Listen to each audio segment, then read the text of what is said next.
property located at 203 Main Street, Tottenham, New York.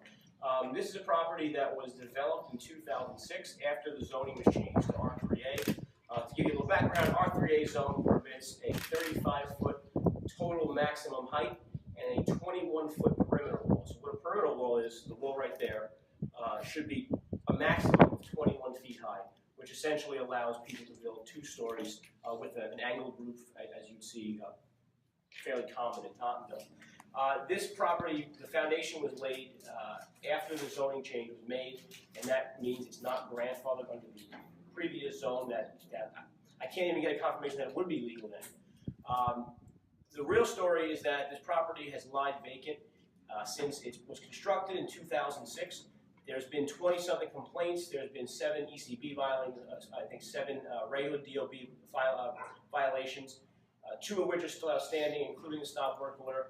Nothing can happen here until this property is either demolished or sold. And we have called upon the Commissioner of HPD and the Commissioner of the Department of Buildings to continue to issue violations and to begin the formal procedure that needs to happen to demolish a building. Best case scenario, this building gets demolished totally, and some new person can come in and do something what they want according to the applicable zoning law. You can build residential under the R3A zone, and I believe we have a C1 overlay, which would permit some commercial, which, as you know, Main Street is an area that could use some help. So any new commercial development is somewhat of a welcome sign, especially when you have a nice parking lot. This is fundamentally a blight on this neighborhood, and something needs to happen to correct it. I'm hoping that the lender actually takes title to this property finally, and has a lot of desire to see it sold to a third party. Option B is for someone else to come in and buy it from the bank after it's foreclosed, and then I'm happy, and I know the people behind me would be happy to work with the new developer to put some type of positive community use to this property.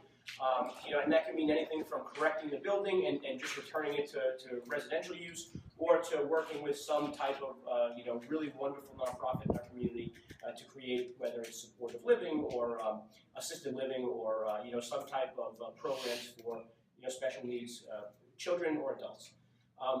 Anything would be better than this. I mean, I think we could all agree that anything can be better than this, and nothing can happen on step 2 and 3 until either this building is demolished or it comes down. We have a great partner in Borough Commissioner of Buildings, Frank Marciano. His folks have been out here on the 17th, Happy St. Patrick's Day. So they were here on the 17th, the last time they were here. They've committed to coming out here again after we wrote them this letter today to do some enforcement.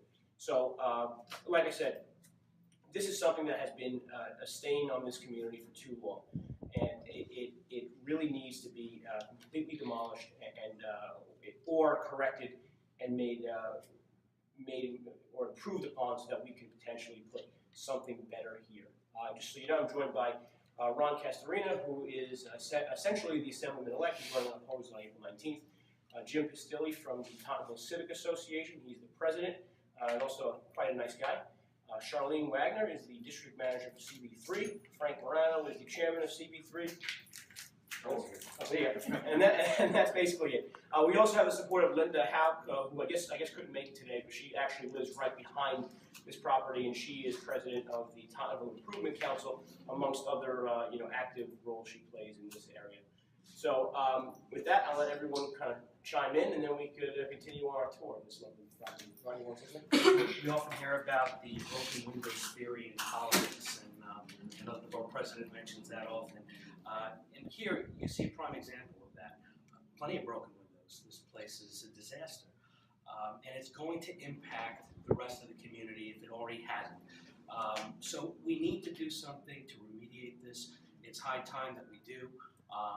Thankfully, we have great partners in government like Councilman Borelli, the other electeds, including the borough president, that are interested in remediating and working toward finding resolutions to problems like this. So it's important that we come together as a community and we identify and we target dilapidated structures like this that are only a haven for drugs, for all of the ills that we want to keep out of our community.